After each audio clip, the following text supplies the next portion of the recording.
বন্ধুরা, আজ আমি নিয়ে আসলাম ঢাকা টু কলকাতা ভ্রমণে। আমি এবং আমার হাজব্যান্ড এই ভ্রমণে একসঙ্গে কলকাতায় পাড়ি জমাই। এই ভ্রমণের শুরু রাত 11:30 ঢাকা কলাবাগান থেকে।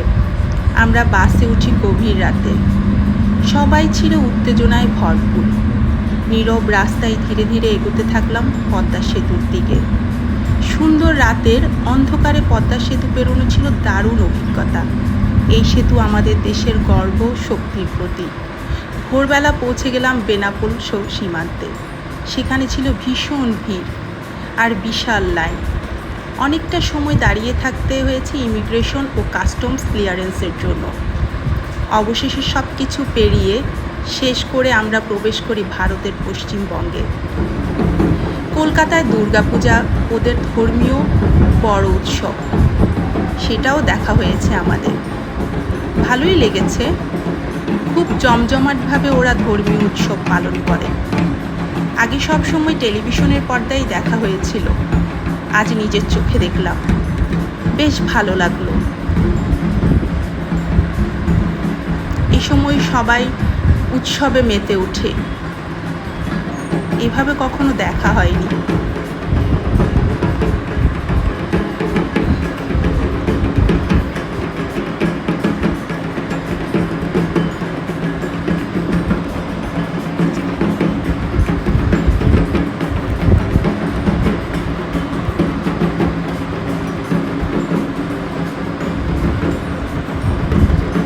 কলকাতার দিকে রওনা হতেই চোখে পড়ল শহরের চেনা রাস্তাঘাট। একদিকে পুরনো ভবনের সৌন্দর্য, অন্যদিকে ব্যস্ত ট্রাফিক।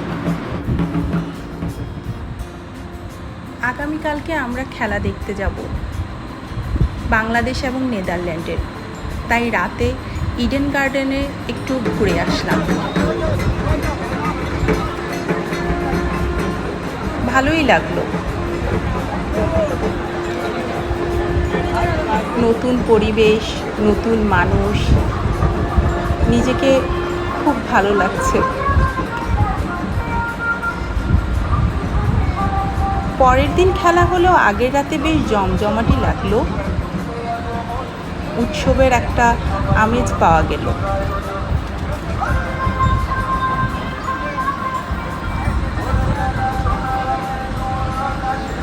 ইডেন গার্ডেনটি বেশ বড়।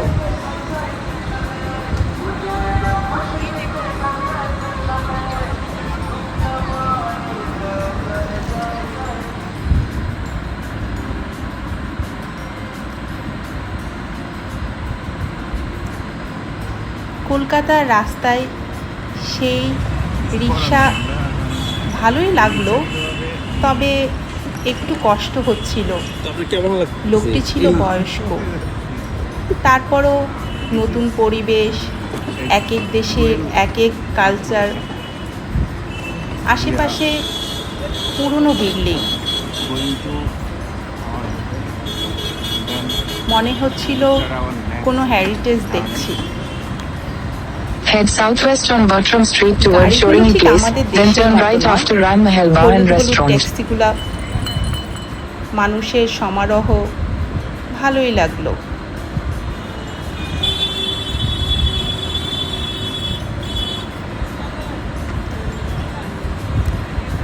কলকাতার নিউ মার্কেট আমাদের নিউ মার্কেটের মতোই বেশ জমজমাট।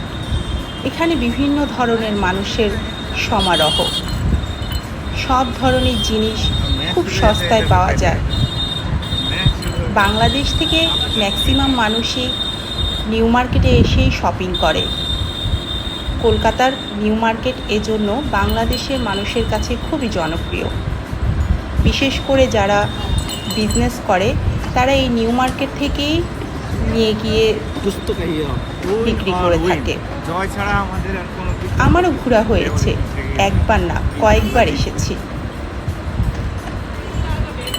বিভিন্ন জিনিস, কসমেটিক্স, কাপড় চোপড়, কারণ বিদেশ ভ্রমণে দেশের মানুষ অপেক্ষা করে যে বিদেশ থেকে গেলে কিছু গিফট করতে হবে, তাই বেশ কিছু কিনেছি। Head south on Phoenix Bazaar Street toward Lindsay Street.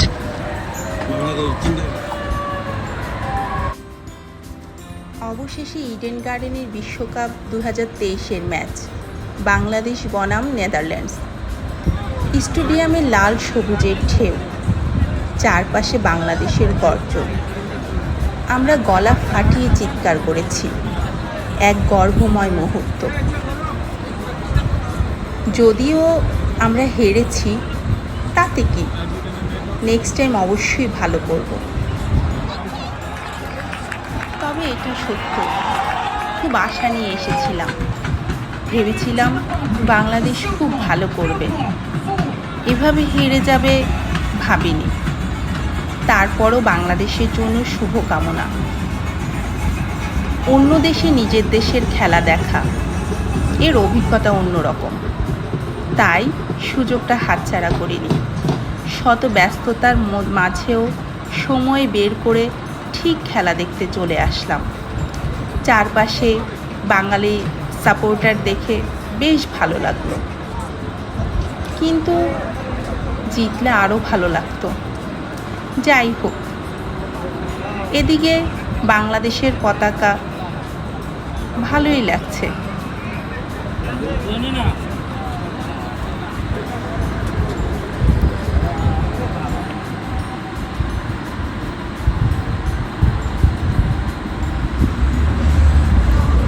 খেলা দেখতে দেখতে সন্ধ্যা হয়ে গেল। এদিকে খেলাও শেষ। স্টেডিয়াম থেকে বেরিয়ে পড়ব।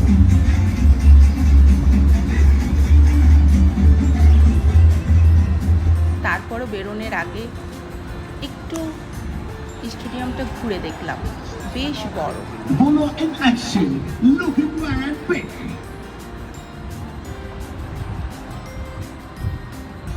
এদিকে খেলা শেষে একটু খাওয়া দাওয়া করে নিলাম। খিদেও লেগেছে বেশ। গরুর পায়া বেশ ভালোই লাগলো।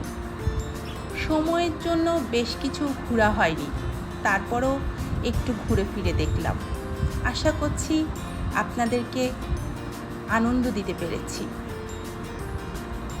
নেক্সট টাইম কলকাতা আসলে আরও ভালোভাবে দেখাবো। আশা করছি ভালো লেগেছে।